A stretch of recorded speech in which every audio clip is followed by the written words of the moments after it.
Programa Novo Alvorecer, trazendo boas novas para você. Uma realização Assembleia de Deus de Caratinga.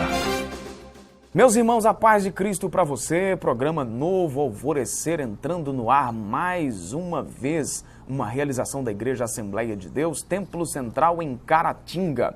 Hoje o nosso programa é com o conteúdo da lição de Escola Bíblica Dominical, dando sequência no nosso assunto do trimestre, onde nós estamos trabalhando sobre o tabernáculo. Estamos aqui abordando símbolos do tabernáculo, enfim, utensílios e trazendo para você um conceito baseado na palavra de Deus, falando a respeito da obra redentora do Senhor Jesus. Um intervalo rapidinho aqui no programa e a gente volta para nós iniciarmos aqui o nosso bate-papo.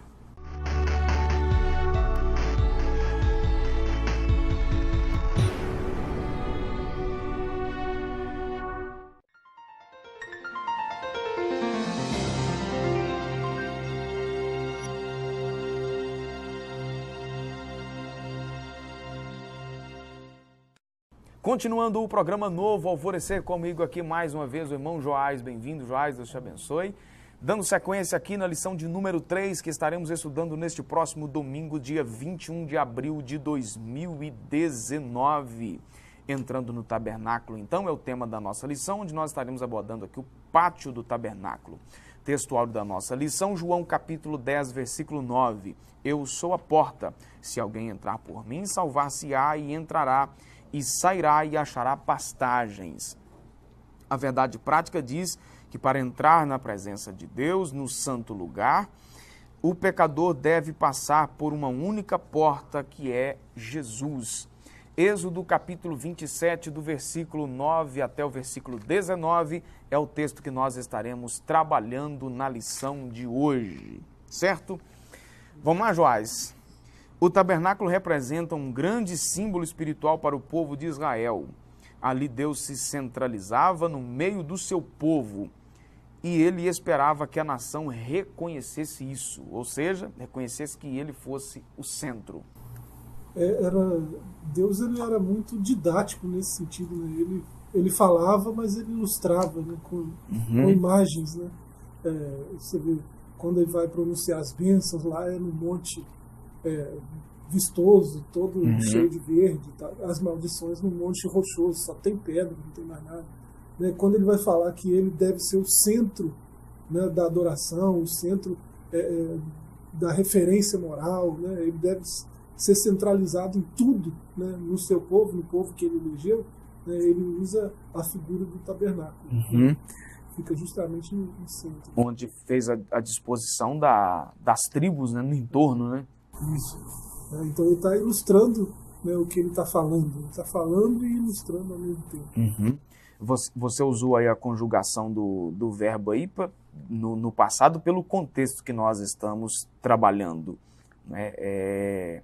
Deus falava de maneira didática, Deus era didático, mas continua sendo assim? Como que é? Claro, o nosso Deus ele não tem nem sombra de variação. Né? O que ele fala é sempre aquilo que ele falou e pronto. Né? Ele não muda de ideia assim, igual a gente muda. Né? O jeito dele de agir é um só. Né? E ele é soberano em tudo. Então ele não tem essas mudanças de humor, né? Essas variações que o humano tem. Né? Então, se ele falava de um jeito, ele continua falando desse mesmo jeito. Né? A gente está usando mais pelo contexto. Certo, então vamos lá. O pátio entre as tribos de Israel, quando Moisés distribuiu as tribos em torno do pátio do tabernáculo, estava revelado nesse ato um senso de organização divino. O pátio do tabernáculo ficava no centro de todas as tribos de Israel. A palavra de Deus mostra que a construção do pátio teve como primeira etapa a montagem da estrutura do tabernáculo no Sinai. Isso ocorreu no primeiro dia do primeiro mês do segundo ano. Ou seja, 14 dias antes da celebração da Páscoa no Sinai, 14 dias antes da celebração da Páscoa. Aí, emendando aqui, do Sinai até Canaã, passaram-se muitos anos. Mais tarde, só completando aqui para a gente lançar mão tudo de uma vez, nos períodos de Davi e Saul, por causa das guerras internas e externas, a Arca da Aliança ficava alojada em lugares diversos, o que demonstrava então que o tabernáculo não tinha uma localização fixa. Depois foi ser substituído então pela construção do templo, ou pela presença do templo, depois que Jerusalém foi conquistada por Davi. Então vamos por parte aí. A montagem do tabernáculo no Sinai e tal, antes da celebração da Páscoa. Quando Deus deu o projeto, né, para Moisés, ele indicou que seria num lugar fixo. Né? É lógico, era tenda justamente pela mobilidade, é um povo que está passando pelo deserto, né? Mas em certos períodos ela ia ficar num local fixo.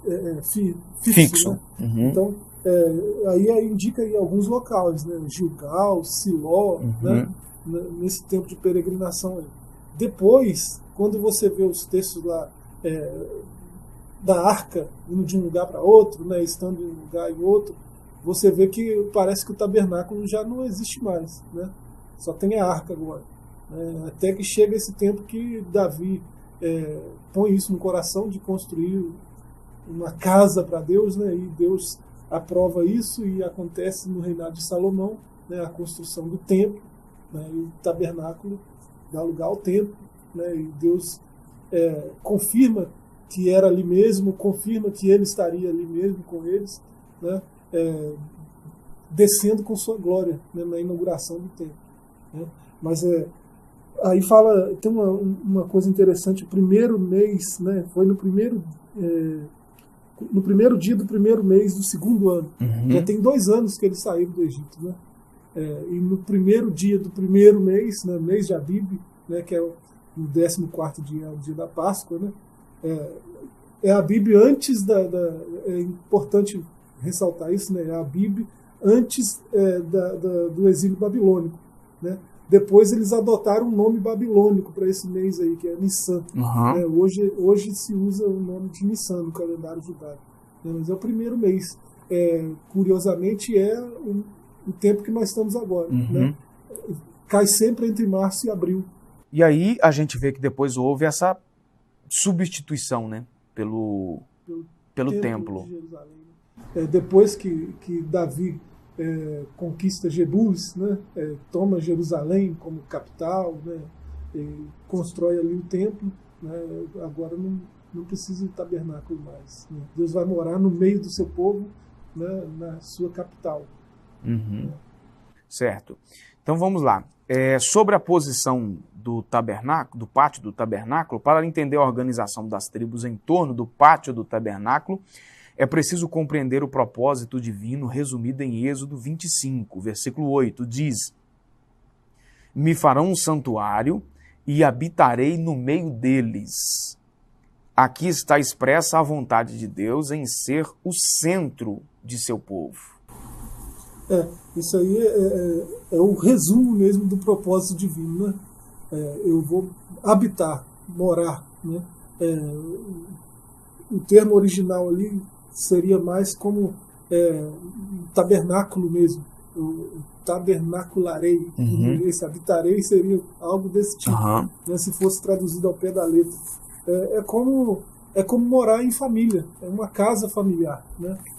Porque ainda mais nesse contexto que eles habitavam em tendas mesmo, né? Jesus estava, o Senhor Deus de Israel estava querendo dizer exatamente isso. Eu quero fazer parte da sua história, da sua família, da sua casa. Eu quero morar com você, né? Era isso que ele estava dizendo. E para que isso ocorresse, ele tinha que ser figura central nessa casa, nessa família, né? Nesse povo. E aí vem a figura do tabernáculo. Aí, para nós fecharmos aqui, 603.550 mil homens acima de 20 anos de idade estavam em torno do tabernáculo. Isso passava a mensagem de que Israel reconhecia a centralidade de Deus na vida espiritual e social da nação. Isso aqui era a disposição do exército de Israel, né? Agora recém-formado exército de Israel, composto aí por 603 né, e 550 mil homens. E aqui está contando aqui acima de 20 anos, né, que fazia parte do exército. Exatamente. Automaticamente aí divididos aí nessas tribos, aí de algumas maneiras, né? Ou seja, divididos aí em posições geográficas, aí leste, oeste, norte e sul, né? Tribos acabaram aí do povo se misturando, né? Ou seja, 12 resumindo aí em 4, ou seja, havia lugares com mais, outros com menos, né?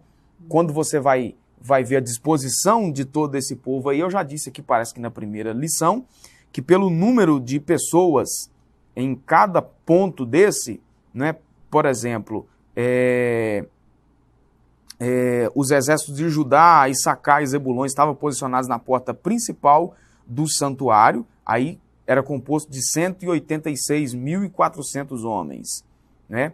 A oeste estava Efraim, Manassés e Benjamim, 108. Ao norte estava Naftali, Dan e Asser, 157. E ao sul, 151 das tribos de Rubem, Simeão e Gade. Aí você vai ver pelo número de homens aí, 186, 108, 157, 151. Você tem uma disposição aí similar, lembrando um desenho de uma cruz. O tabernáculo no centro, né? Uhum. Ao leste, Judá. Com um número, leste-oeste, um número muito parecido, não é? Ao leste, Judá, Issacar e Zebulon. Ao oeste, Efraim, Manassés e Benjamim. Ao norte, Naftali, Dan e Asser. Né? E ao sul, Rubem, Simeão e Gade. Né? Se você traçar uma linha, isso aí, né, é justamente o formato da cruz. E assim, a gente falava da didática de Deus, né, de falar e desenhar. Né? Tá aí o desenho. Tá aí o desenho. Né? E você olha para o tabernáculo e o que você vê é Cristo mesmo. Né? Essa centralidade, a gente sabe que se o Senhor não for o centro, né, da nossa vida, não funciona. Exatamente. Né? Aquele homem que constrói na rocha, ele mesmo falou, né? Aquele homem que constrói na rocha está firme, né? Pode vir o que vier, que ele está firmado na rocha. Né? O que construiu na areia não foi tão feliz. Passageiro, assim. Né? Tá certo, vamos dar uma pausa, você de casa não sai daí, a gente volta em instantes.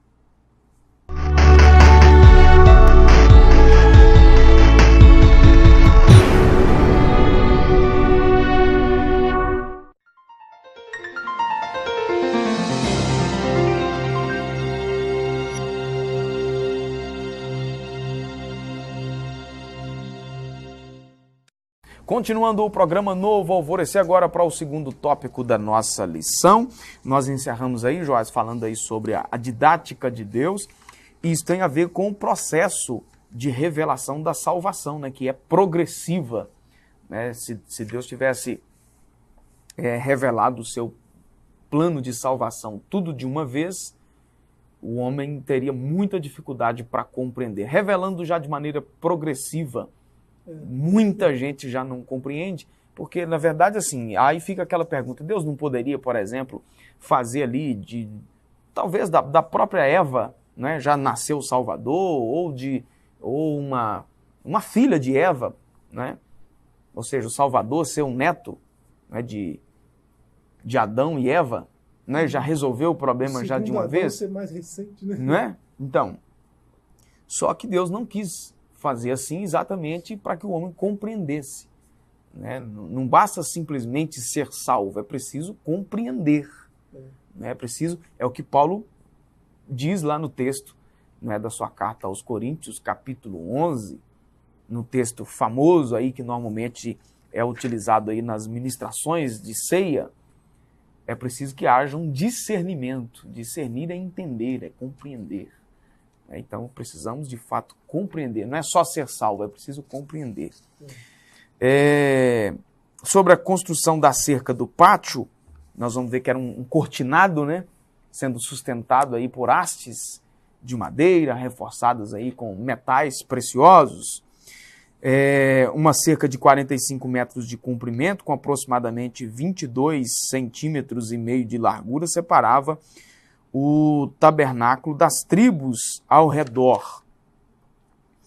Aí tinha a sua composição aí, né? 60 colunas de bronze, sobre as quais havia um cortinado de linho branco, torcido com aproximadamente 2,25 metros de altura, sustentavam então a cerca do pátio.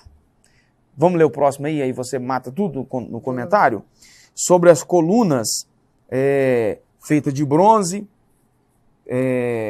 feitas de madeira de acácia, ficavam presas na parte do interior da cortina, com placas de bronze colocadas sobre o solo.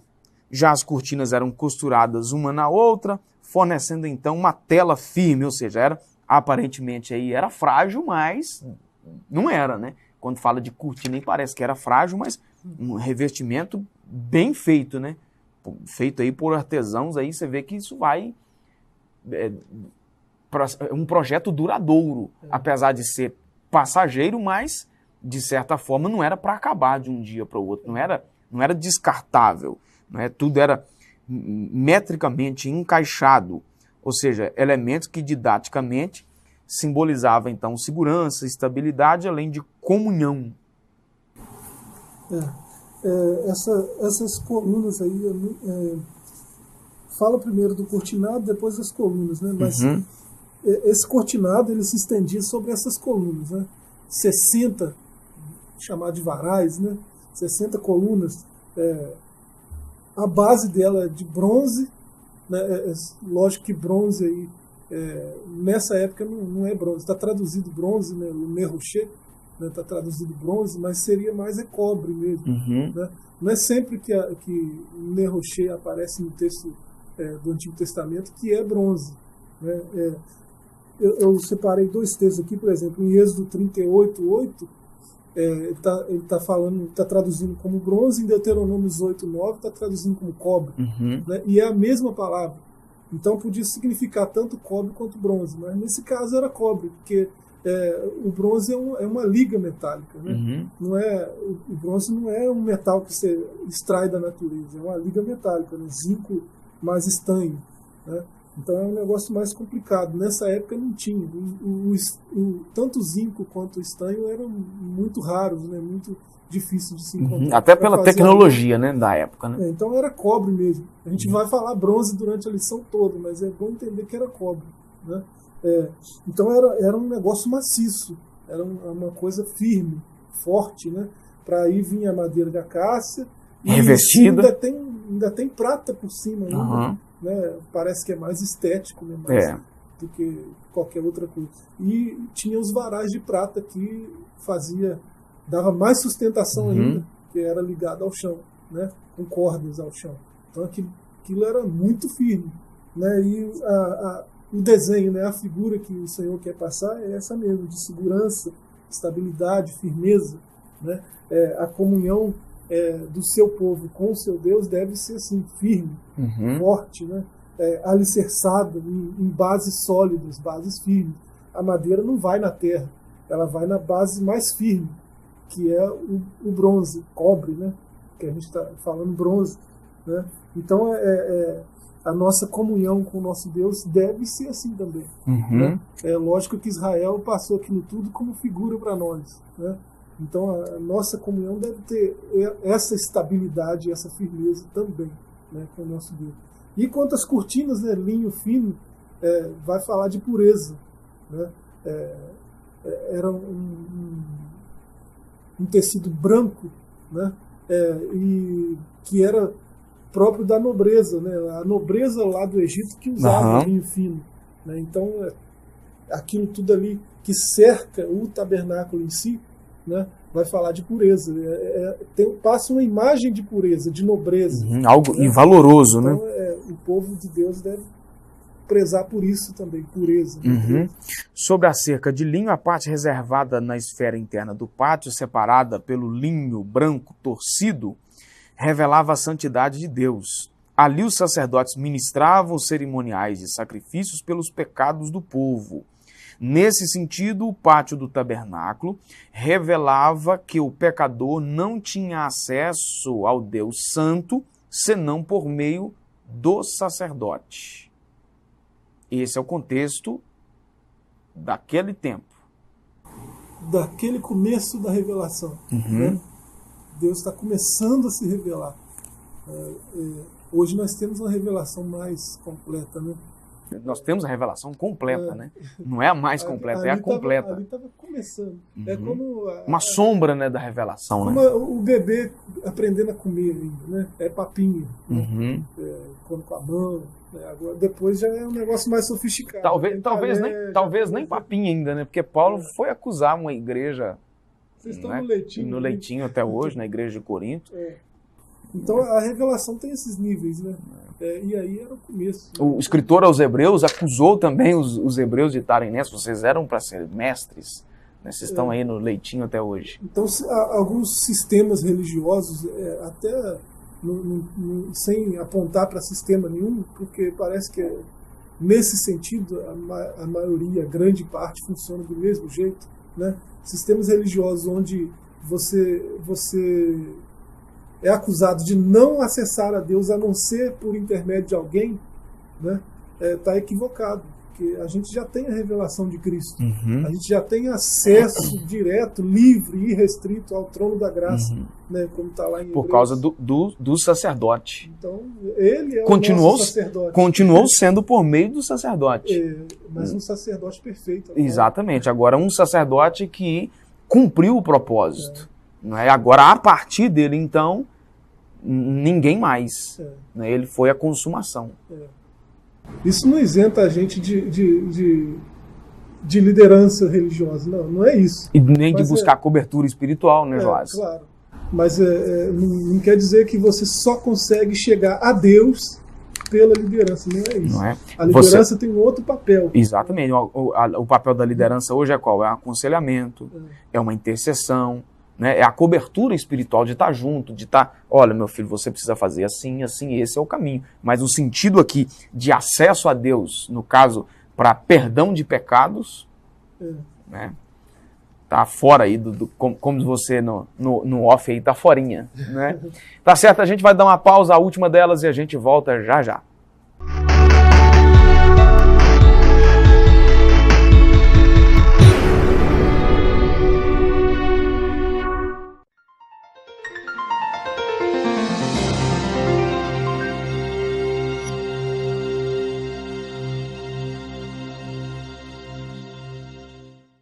Continuando o programa Novo Alvorecer, agora o terceiro tópico da nossa lição sobre a porta do pátio. Para se entrar então no tabernáculo havia apenas uma porta. Olha o significado disso. Esta porta dava acesso ao local sagrado onde Deus habitava.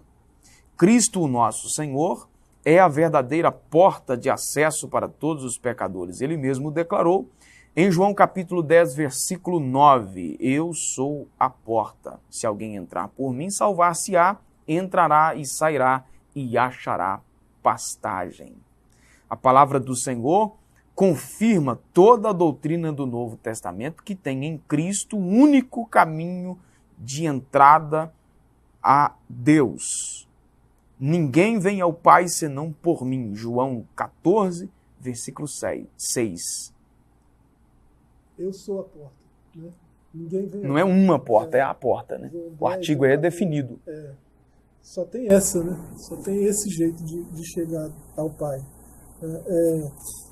E assim, aqui fica mais evidente ainda isso que a gente já tem falado desde a primeira lição lá, né? Que isso tudo aqui é uma figura de Cristo e a igreja, né? Uma figura do seu relacionamento com a igreja, né? E da igreja com Deus, né, da centralidade de Deus no meio do seu povo. Né? Aqui você vê que nessa porta aí, tudo que está ali, todos os elementos apontam para Cristo. A gente não tem tempo aqui, mas se você olhar as cores, os elementos, né, as 7 cores lá, as 3 dos metais e as 4 dos tecidos, todas têm referências no Novo Testamento mostrando Jesus, mostrando Cristo. Então é tudo a referência ao Messias. né? O branco vai falar da pureza dele, aí você tem as referências, né? O vermelho vai falar do sangue que ele derramou, né, em propiciação pelos pecados, né? E tem referência disso, né? Referência bíblica que eu digo, né? Um texto bíblico que vai mostrar essa verdade, né? O púrpura lá, né? O violeta, o roxo, né? Vai falar da realeza, né? Você vê que quando os soldados foram fazer chacota dele, colocaram um manto púrpura sobre ele, né? E chamando ele de rei, né? Você não é rei. Colocaram inclusive uma placa, né? Então, porque o púrpura é o manto da realeza, né? E ele é rei de fato, né? Então, tudo isso, todos esses elementos que estão aí na porta, que a porta tem essa cortina, né? Que tem essas 4 cores aí misturadas, bordada, né? Uma cortina de linho puro, né? Branco, e bordada com outras 3 cores. Né? Interessante como que o propósito de Deus se cumpre, né? Os caras pensaram que estava fazendo aquilo como chacota, né? De colocar o manto, de colocar a coroa, né? Embora tenha sido uma coroa de espinho que trouxe mais dor, mais sofrimento, colocar a placa, né? Num tom de zombaria, mas tudo aquilo ali... A didática de Deus que a gente fala, né? Exatamente. Eles estavam desenhando de novo, né? O que Deus desenhou lá no deserto. Eles pensaram que estavam zombando, mas até nisso aí cumpria-se então aí, né? Um propósito de Deus. Né? Impressionante. Né? Destacamos que as 4 colunas e suas 4 bases, essas bases e colunas sustentavam a porta principal do pátio. Esse fato nos faz rememorar os 4 evangelhos, né? O maior instrumento que o ser humano tem para conhecer a pessoa bendita do Senhor Jesus. Toda a revelação de que precisamos saber acerca da pessoa de Cristo está narrada ou descrita nos evangelhos. E sem falar, tem gente que não gosta muito, mas existem estudos sérios nesse sentido. Até a Casa Publicadora, né, das Assembleias de Deus, que é responsável por esse comentário aí, ela tem um livro, eu não vou saber falar o nome dele agora, né, mas é relacionado ao tema, numerologia bíblica. Né? O 4 na numerologia aí vai falar de universalidade. Né? É um princípio espiritual, uma verdade espiritual que é aplicada a toda a humanidade. Né? E quando você olha o 4 aí, nesse contexto, do tabernáculo, do pátio, né? Essa questão aí que a gente está vendo aí das 4 colunas, né? Tá falando da universalidade. Isso aí vale para toda a humanidade.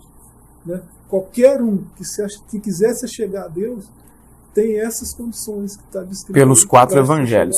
E você vê que os 4 evangelhos são uma forma de falar do que aconteceu, né? Falar da nova aliança, né? De Cristo para as nações. Né? Então você vê que a universalidade, o princípio está até aí nos 4 evangelhos. Isso aí. Para finalizarmos aqui sobre as cores, azul, púrpura, carmesim e branco, você já citou aí, nas Sagradas Escrituras as cores sempre simbolizaram aspectos importantes da fé. Muitas igrejas com tradições cristãs distintas observam o que convencionou chamar então de calendário litúrgico. Nele os dias comemorativos são inspirados por cores. Nesse aspecto podemos destacar, por exemplo, que o azul lembra o céu, a púrpura lembra ainda a ideia de realeza, o carmesim a ideia de humilhação e sofrimento, o branco a ideia de justiça e perfeição. O Senhor Jesus remonta essas cores. Ele veio e foi para o céu, ele é Rei dos Reis e Senhor dos Senhores, é justo e perfeito, foi humilhado e moído pelos nossos pecados. Tá vendo? Tudo é Jesus, né? Tudo isso aí que tá desenhado aí, né, no meio do deserto, né, isso tudo aí está apontando para a centralidade de Jesus, né, Joás? Aí eu encerro aqui fazendo uma crítica a nós, já que o assunto aqui é didático, é para ensinar. Uma pena que, sim, que Jesus tem perdido tanto deixado de ser o foco, né, de muitas pessoas, né? Isso parte aí desde as nossas músicas ditas evangélicas, que muitas não têm nada de evangélicas, né, onde o centro mesmo acaba sendo o ser humano, né, mas Jesus precisa se não está sendo para algumas pessoas, voltar a ser o centro. Ele deve ter esse papel central na nossa adoração, na nossa vida, no nosso cotidiano, né? Vamos colocar ele no centro de novo, né? Porque a música que massageia o ego, né? Pregação que é voltada só para te colocar para cima, como se você fosse o centro, né? Como se fosse tudo por sua causa, né? Não é. Jesus é o centro. Isso aí, tá certo. Deus te abençoe, Joás, mais uma vez. Você de casa também, a nossa gratidão por ter nos acompanhado. Deus abençoe você poderosamente, seja você que nos acompanha pela TV, aqui na região da nossa cidade de Caratinga, Minas Gerais, ou você que nos acompanha pela internet. Deus abençoe você poderosamente no nome do Senhor Jesus. Você que nos acompanha pela internet, seja no meu canal pessoal, no canal do Joás, que você está colocando lá também, no canal da nossa igreja. Compartilha aí, né, para que outras pessoas também possam ser alcançadas através da nossa programação. Fique na graça e na paz e até o nosso próximo encontro. Programa Novo Alvorecer, trazendo boas novas para você. Uma realização Assembleia de Deus de Caratinga.